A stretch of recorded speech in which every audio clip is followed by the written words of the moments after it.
Elhamdülillah, elhamdülillah, elhamdülillahi Rabbil alemin, ve salatu ve selamu ala Resulina Muhammedin ve ala alihi ve sahbihi ecma'in.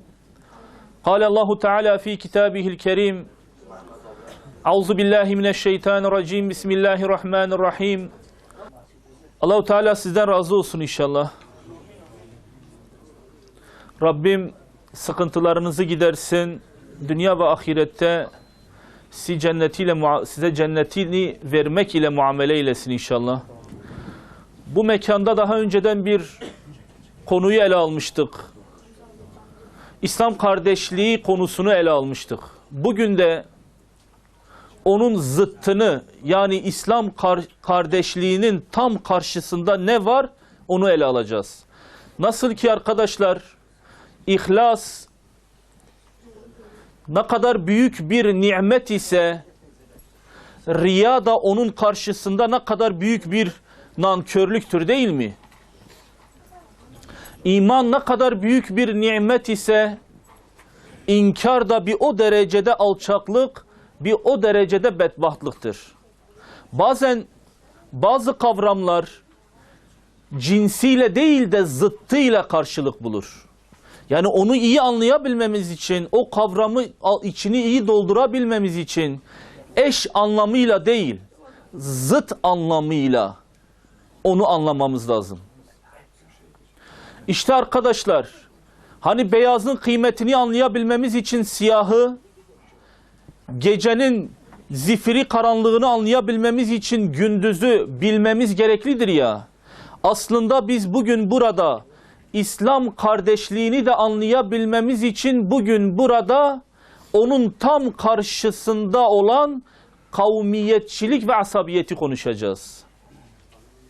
Kavmiyetçilik, asabiyetçilik, mezhepçilik, tarikatçılık ve içine cilik diyen ne varsa bunları aslında bir yerde konuşmuş olacağız ve belki de bunun günümüzde tehlikesini ve sahabe ortamında, düşünün, kavmiyetçilikten bahsediyoruz. Kavmiyetçiliğin, asabiyetin zirvelere ulaştığı topraklarda, Arabistan topraklarında Allah Resulü Aleyhisselatü Vesselam'ın İslam'ı o camia ile, o milletle tanıştırmasıyla nasıl buradan kurtulduklarını ve nasıl büyük bir hastalık olduğunu konuşacağız inşallah. Rabbim nasip eder, anlatabilirsek inşallah. Arkadaşlar, öncelikle şunu söyleyelim. Nasıl ki Resulullah Aleyhisselatü Vesselam Hira'dan iner inmez ilk yaptığı sünnet tebliğdir. Hemen eşi Hazreti Hatice'yi bu minvalde uyarmak ve kendisine gelen Ruhul Kudüs olan Cebrail'i ona tanıtmaksa, insanlığın köküne barut suyu dökmekle kendini görevlendiren, kendine adleden ve Kur'an-ı Kerim'de de aduvun mubin, açık düşman olarak bize tanıtılan şeytanın, Ali-Na'ne'nin de ilk vasfı kavmiyetçiliktir. Yani onun yolunda gidenler, acaba ben şeytanın yolunda gidiyor muyum? Veya Rahman'ın yolunda gidiyor muyum? Allah Resulü'nün yolunda gidiyor muyum? İzlediği yol, hele bir baksın, kavmiyetçiliğe yakın mıdır, değil midir? Asabiyetçiliğe yakın mıdır, değil midir? Günümüzün hastalıklarından bir hastalıktır. Bakın arkadaşlar, kavmiyetçilik ve asabiyet, hakikat nazarında bildiğiniz her şeyi ters yüz eden bir kavramdır. Allah kendisine razı olsun. Bir gün Hazreti Ali diyor, ben Amr bin Hişam'ı, sonradan adını, bu olaydan sonra adını Ebu Cehil diye tanıyacağımız, Mekke'nin kendisine lakap olarak Ebul Hakem verilen adam Amr bin Hişam, bir gün Hazreti Ali onu yolda durduruyor. Hazreti Ali yolda durduruyor. Nedir diyor senin bu amcan oğlundan çektiğimiz ey Ali diyor. Hazreti Ali diyor, ne olmuş? Görmüyor musun? Bakmıyor musun? Baksana diyor. Yeni bir din ile çıktı diyor. Hazreti Ali diyor ki, ey Ebu Cehil, ey Ebu Cehil, bak yanımızda hiç kimse yok. Sen Muhammedül Emin'i tanıyorsun. Onun kim olduğunu, vasfını çocukluğundan beri onu biliyorsun. Sizin içinizde yaşamış, 40 yıl ömür geçirmiş. Yahu Allah aşkına, sen onun lisanından, o mübarek dudaklarından bir tane yalana dair bir söz işittin mi bugüne kadar? Hayır. Vallahi diyor ben işitmedim. Peki nedir seni ona bu kadar düşman eden? Niye bu kadar düşmansın? Yani derdin nedir senin? Diyor ki ey Ali. Biraz da etrafına bakıyor. Hani ses bir yere gidecek mi gitmeyecek mi? Onunla Ali tek midir değil midir? İyice bir etrafını süzdükten sonra diyor ey Ali iyi dinle. Vallahi ben onun gökten vahiy aldığına inanıyorum. Onun bugüne kadar ne söylemişse her sözünde sadık olduğuna inanıyorum. Ey Ali, bizim kabile ile sizin kabile yıllardır bir çekişme içinde, bir mücadele içindedir Mekke'nin hakimiyeti için. Ey Ali, biz Mekke hakimiyeti için çok bedel ödedik. Bak ey Ali, Haşim oğulları bedava zemzem dağıtırken insanlara, işçi gibi Mekke'de hacılara zemzem dağıtırken biz de dağıttık. Onlar bedavadan kurbanlar keserken, kavmiyetinin adını, aşiretinin adını yüceltirken biz de yücelttik. Onlar köleler azat ederken biz de azat ettik. Onlar şu Mekke'nin, Kabe'nin hakimiyeti için ne yaptıysa biz de yaptık. Yani bizim aile ile sizin aile yıllar boyunca bir mücadele içindedirler. Şimdi ey Ali sizden biri çıktı. Kendisine gökten vahiy geldiğini söylüyor. Biz gökten vahiy nereden getirelim? Yoksa ey Ali vallahi ben onun her söylediğine inanıyorum.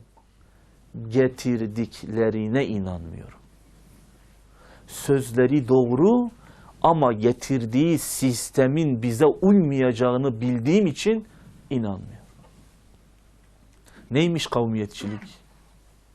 Hak ve hakikat adına bildiğiniz her şeyi kafanızda acabalar koyan, kafanızda bulandıran, zihninizi bulandıran en büyük fitnelerden bir fitnedir. Fitnedir arkadaşlar. Vallahi ben sahabeyi açın, siyeri açın okuyun. Resulullah'ın şu kavmiyetçilik ve milliyetçiliği terbiye edebilme adına neler yapmış neler yapmamış. Çünkü Arap toplumu arkadaşlar başlı başına bu işle kendiyle metheden bir topluluktur. Geliyor Allah Resulüne ya Resulallah diyor. Amr bin Hişam, Ebul Hakem. Yani Mekkeliler ona Ebul Hakem, hakimlerin babası. Eğer Mekke'de bir karar verilecekse ilk müracaat edilecek vecihlerden bir vecihtir. Amr İbni Hişam. Hatta Darun Nedve o günün meclisi 40 yaşına herkes geldikten sonra o meclisin içine girebiliyor. Amr bin Hişam zekası ve pratik aklıyla beraber kararlardaki sabitiyesiyle beraber 38 yaşında giren nadir insanlardan, 30 yaşında giren nadir insanlardan biridir. Hazreti Resulullah'a Hazreti Ali bu olayı anlatınca o Ebul Hakem değil, Ebu Cehil'dir diyor. Allah Resulü Aleyhisselatü Vesselam kimde cahiliye, kimde kavmiyetçilik, asabiyet, milliyet demeyeceğim çünkü milliyet İslami bir kavramdır. Kavmiyetçilik ve asabiyet kimde bulunuyorsa, hani böyle kokusu geliyorsa, rengi bulaşmışsa, çamuru sıçramışsa ilk söylediği şey cahiliye adetidir diyor. Ve Allah Resulü başka yerde cahiliye ile küfrü bir potada değerlendiriyor.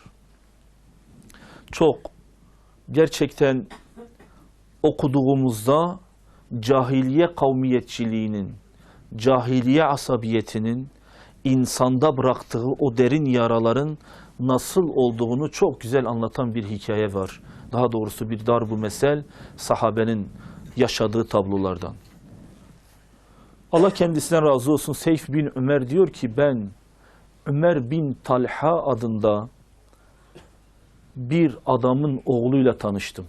Bu adam, bu Ömer, Müslüman olmuş bir adamdı.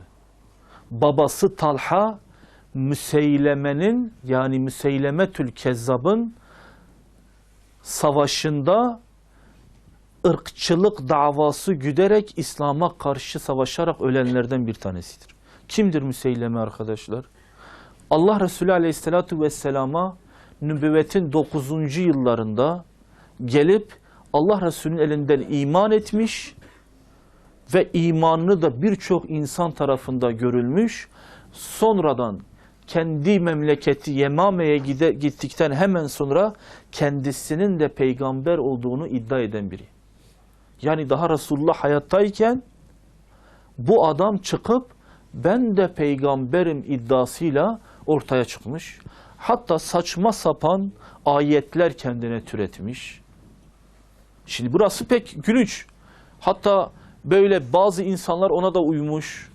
Ama asıl vahim olan, bu adam insan toplama nazarında kavmiyetçilik duygularını ön plana getirmiş. Nasıl mesela? Demiş ki, Allah Resulüne bir mektup yazıyor. Ey Muhammed Aleyhisselatü Vesselam, Allah seni doğunun peygamberi olarak gönderdi, beni de batının peygamberi olarak gönderdi. Allah seni gündüz gönderdi, beni de gece gönderdi. Allah yeryüzünün doğusunu sana verdi, batısını da bana verdi diye hem peygamberin peygamberliğini kabul edip hem de kendisiyle beraber kendisinin de bir peygamber olduğunu iddia eden, yani peygamberlik müessesesine şirk karıştıran bir adam. Hani rububiyete şirk karıştıran demiyorum. Peygamberlik müessesesine şirk karıştıran, ortaklık iddia eden. Allah Resulü Aleyhisselatü Vesselam ahiretinden, irtihalinden önce, vefatından önce bir mektup yazacak.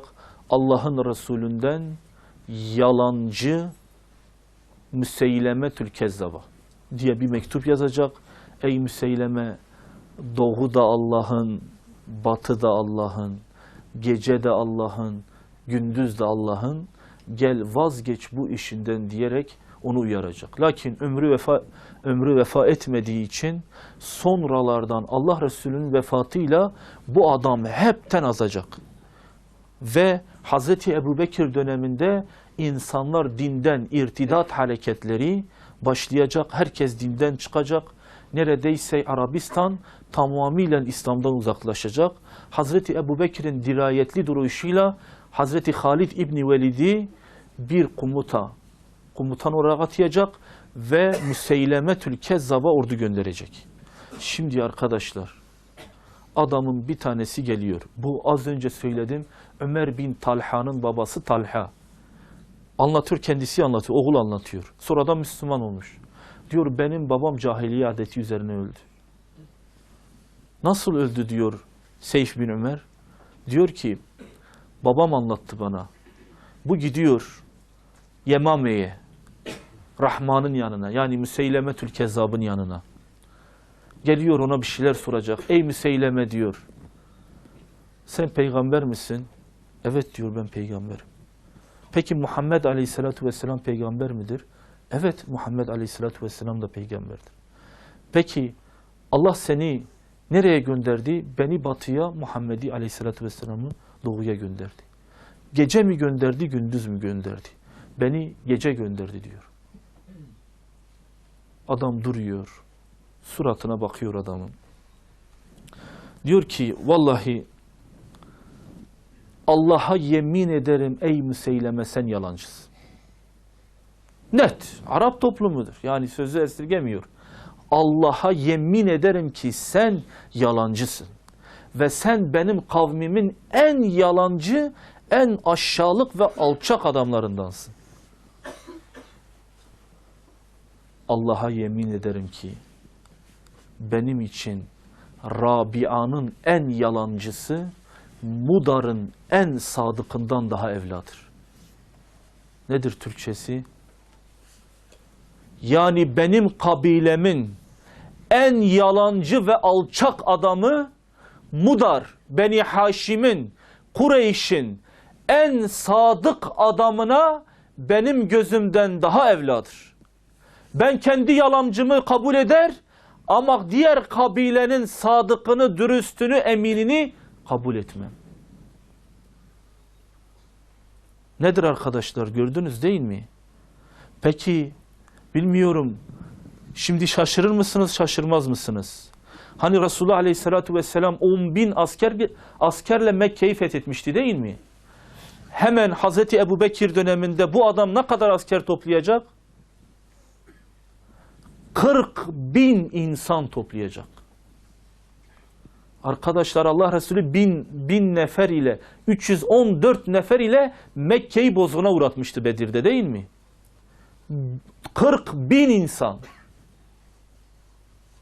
Düşünebiliyor musunuz? Ne büyük bir veba. Bulaşan insana var ya arkadaşlar, bir şekilde kangren ediyor onu. Kavmiyetçilik ve asabiyet yeter ki bir insana bulaşsın. Artık onun insanın üzerinden çıkarması, tabiri caizse bir kanser hücresini insanın vücudundan çıkarması gibidir. Çok tehlikelidir. Bakın Allah Resulü Aleyhisselatü Vesselam'ın iki nadide göz bebeği, iki sahabi kendi aralarında tartışıyor. Kendi aralarında tartışıyor. Kimdir onlar? Hazreti Ebu Zer ve Hazreti Bilal. Yani mukarribin sınıfında olan insanlardır.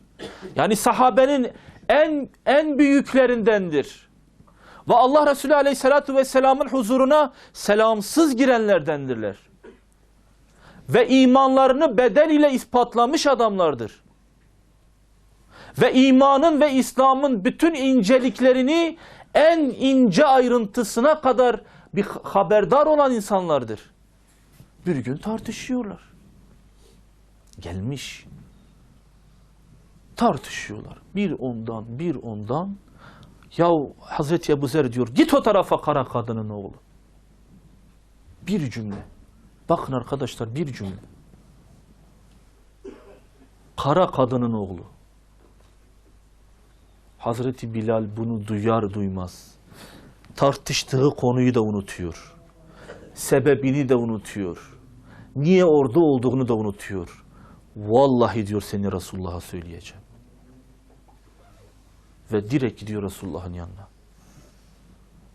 Ya Resulullah böyle dedi. Kara kadının oğlu dedi. Allah Resulü diyor Ebu Zer içeri girdiğinde, hani sahabeler anlatır ya onu haleti ruhiyesini. Her zaman olmayan sahnelerden bir sahne. Yüzünün rengi değişti, kaşlarının ortasındaki damar kabardı ve kükremeye başladı. Ey Ebu Zer, sen Bilal'e böyle bir şey dedin mi? Ya Resulallah, benim dilimden, sende cahiliye adeti var. Sen halen o cahiliye pisliğinden, cahiliye çirkefliğinden, cahiliye adetlerinden kurtulamadın. Ey Ebu Zer, sende cahiliye adeti var. Ey Ebu Zer, sende cahiliye adeti var. Ey Ebu Zer, sende cahiliye adeti var. Ebu Zer hemen kendini yere atıyor. Basbayağı yere yüzü koyuna atıyor. Hazreti Bilal'in ayaklarının önüne. Kurban olayım diyor, yüzüme bas ki diyor, bir daha böyle bir şey olmaz. Niye en ince bir ayrıntıda? Allah Resulü diyebilirdi, gaflet anıdır, sinir anıdır, dile pelesenk olmuş, Arap toplumunda dile pelesenk olmuş kara kadının oğlu diye. Hatta kara kadının oğlu olmasa dahi birilerine bazen böyle itham eder. Maalesef bizde de böyle bir hastalık var. Bu bölgenin insanları çok iyi bilir. Falanca kavimdendir, normaldir diyor. bu cahiliye adetinin kendisinde bulaşmasıdır. Allahu Teala bizi böyle bir adete bulaşmaktan muhafaza eylesin. Bir dahaki program diyeceğiz inşallah devamına da. Allah hepinizden razı olsun.